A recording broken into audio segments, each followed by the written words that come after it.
Hello everybody, this is Henry Weederman. I'm working on a Rhino Multi Pro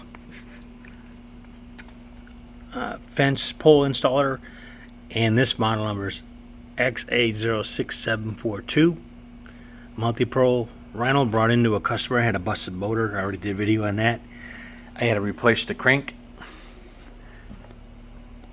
I had to replace the bearing on the crank pin. This had been apart before. Somebody done work because they damaged the bearing on the backside. Hit it on the crank. The crank is damaged. The keyway was damaged, and I could tell somebody worked on it because they had pounded in place on here on the crank itself. The bearing should go in. If you freeze the bearing and heat the case, it should drop right in. So the new bearing is sloppy in the case. I'll show you. I advised the customer to replace the casing with a cylinder, they call it. It has a little bit of play, it comes in and out. I'm going to try to measure it. But manufacturer recommended replacing the cylinder because of the bearing housing.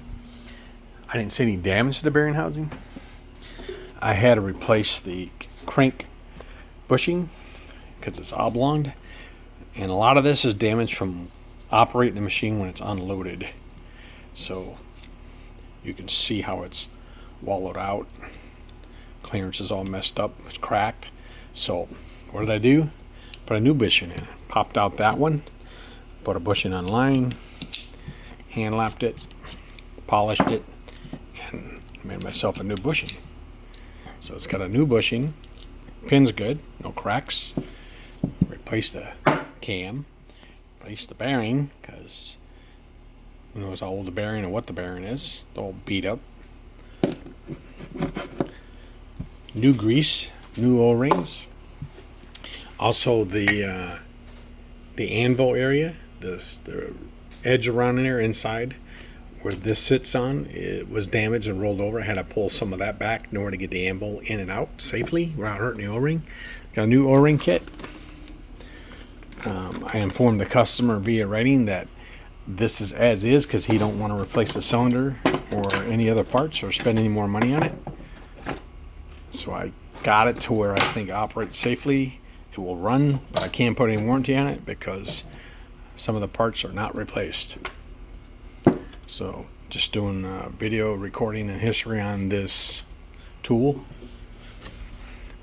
And now I'm getting ready to reassemble it. So I'll put a lot of grease on the piston, put a lot of grease in the cylinder.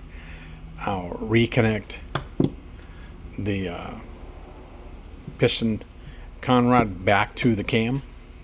Then I'll put some, you got to put some thread lock on this, 243.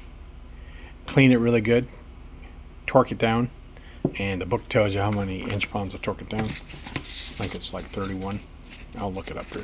But they got a nice little instruction book when you do the overhaul in it, so just follow it.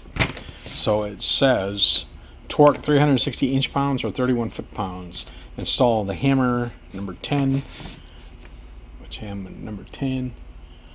Boom. Tells you how to put the crank in, how many torques to put in, and you put the hammer in, and you start reassembly. And that's where we're at. But I just want to do some recording on this, what I've seen so far working on this tool. You don't take care of it, you don't do the 50-hour maintenance, you'll get failure on it, you'll get parts that go bad, and they're not cheap. This runs about $125.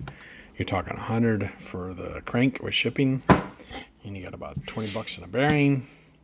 You got the bushing costs. Then you got the grease kit, can run up to $70 to $80 to $100 depending on where you get it. And that's not counting the anvil could be damaged or the cylinder housing is over $700. So prices on this, and then you got the gear. Unless you buy the whole assembly, you could be nickel-diming yourself putting this thing back together. So just be aware of that. All right, I informed the customer, and I can't give no warranty on this, so it is what it is. And that's Henry the Weeder Man out. Have a good day.